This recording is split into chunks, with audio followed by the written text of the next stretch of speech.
যুক্তরাষ্ট্রের ৩০টিরও বেশি রাজ্য শীতকালীন ঝড়ের কবলে পড়েছে। এতে ৬ কোটিরও বেশি মানুষ বিপর্যয়ের মধ্যে পড়েছে। আশঙ্কা করা হচ্ছে ১ দশকেরও বেশি সময়ের মধ্যে এবার সবচেয়ে ভারী তুষারপাত ও শীত পড়তে পারে।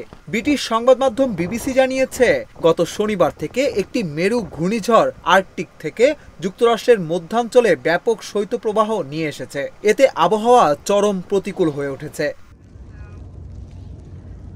ঝড়ের কারণে এরই মধ্যে কয়েক হাজার ফ্লাইট বিলম্বিত ও বাতিল হয়েছে। কুয়াশা ও ভারী তুষারপাতের কারণে অনেক রাস্তাঘাট যোগাযোগ বিচ্ছিন্ন হয়ে পড়েছে। বন্ধ ঘোষণা করা হয়েছে বহু স্কুল। তুষার ঝড়ের কারণে কানসাস ও মিজৌরিতে বিদ্যুৎ বিভ্রাট দেখা দিতে পারে বলে আশঙ্কা করা হচ্ছে। আবহাওয়া অফিস ৬টি রাজ্যে জরুরি অবস্থা জারি করেছে, যার মধ্যে এসব এলাকাও রয়েছে। জরুরি অবস্থার আওতায় পড়া অন্যান্য অঙ্গরাজ্য হচ্ছে ও নিউ জার্সির কিছু অংশ।